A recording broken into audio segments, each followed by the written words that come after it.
Apakah lu pernah merasa mentok dari usaha kita sendiri ketika kita berbisnis dan ambisi ingin cepat kaya, namun gagal dan tidak sesuai yang kita harapkan? Atau lu pernah merasa mentok dari usaha kita sendiri ketika tiba-tiba nih mendadak kita diputusin pacar dan kita berusaha balikan sama pacar kita, tapi gagal balikan dengan pacar kita, guys.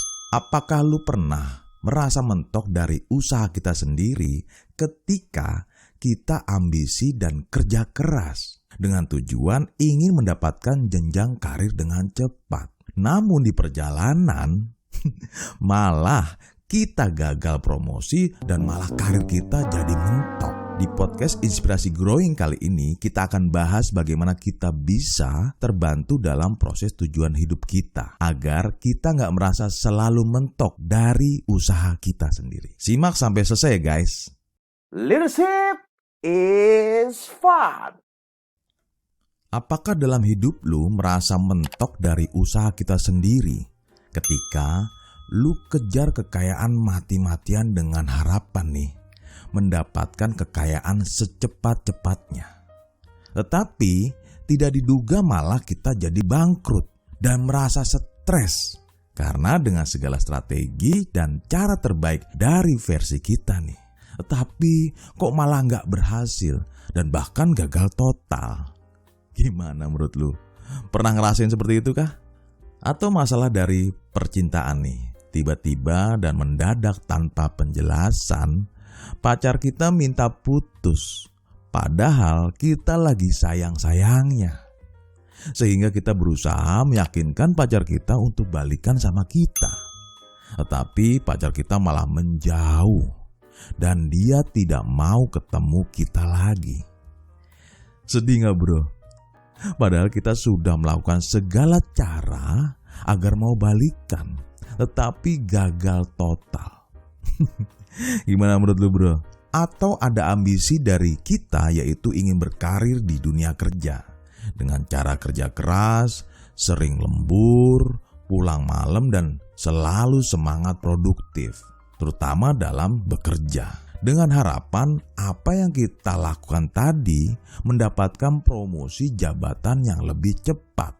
Namun pada kenyataannya kita malah gagal promosi atau bahkan parahnya lagi, karir kita mentok. Dan malah karir teman kerja kita malah jauh lebih cepat. Gimana perasaan lu bro? Bahwa benar kita selalu berusaha semaksimal mungkin untuk mencapai tujuan yang kita inginkan. Namun kita sadari juga bahwa kita sebagai manusia punya banyak keterbatasan. Dalam mencapai tujuan yang kita inginkan, dibutuhkan pendukung dari pihak lain. Salah satu pihak lain adalah Sang Pencipta, yang sangat besar perannya dalam kehidupan kita. Hal yang wajar ada sebagian orang belum percaya bahwa Sang Pencipta dapat membantu kita guys.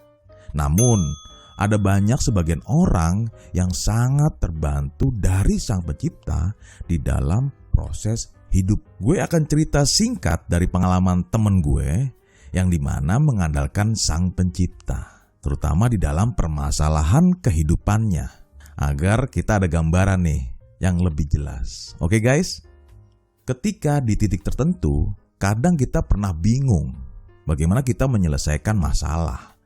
Temen gue yang bernama Bu Rosi ini mempunyai dua masalah yang menumpuk. Masalah yang pertama, jatuh tempo pembayaran kuliah anaknya. Dan masalah yang kedua, suami Bu Rosi kena serangan jantung.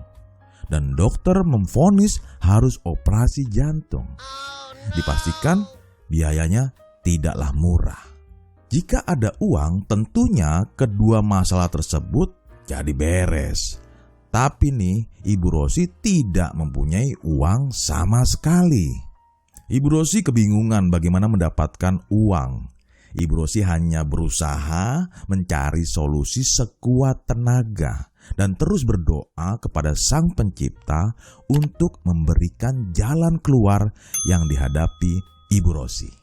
Bu Rosi pernah berpikir untuk pinjam uang ke teman alumni sekolahnya, tetapi dia kapok dan merasa trauma.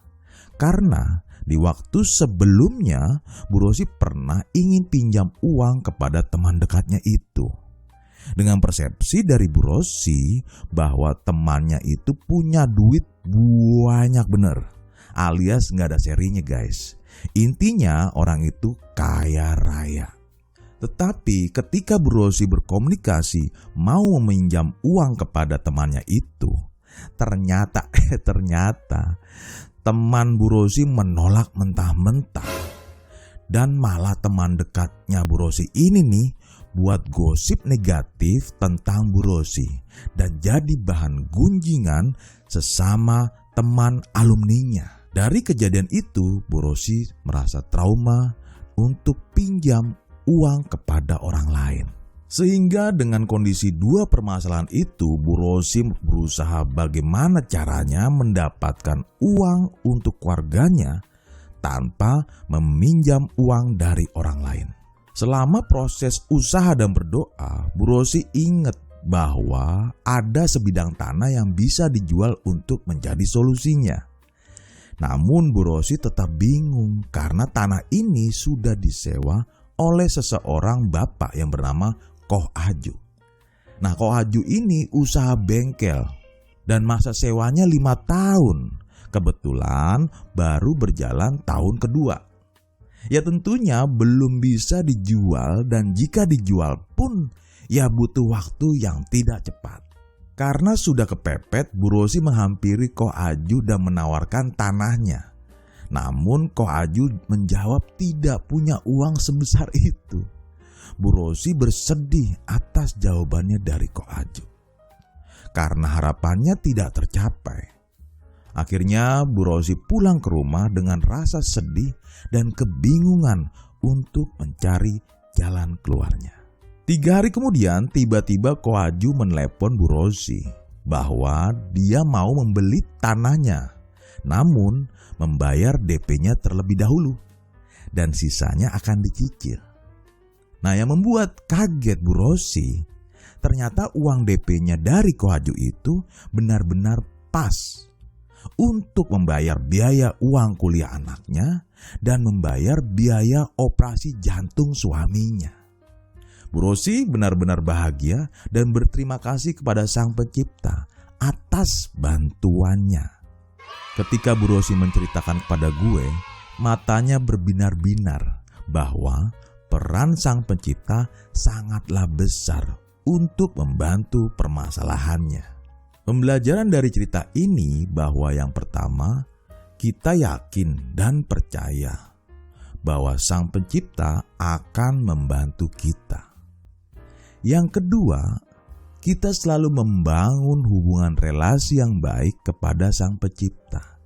Sehingga Sang Pencipta akan memberikan yang terbaik menurut versinya dengan cara dan waktunya Sang Pencipta. Tema ini adalah bagian dari program Self Leadership 4.0. Jika ingin ngobrol-ngobrol, silakan hubungi kami ya guys. Oke, salam Growth Mindset Indonesia.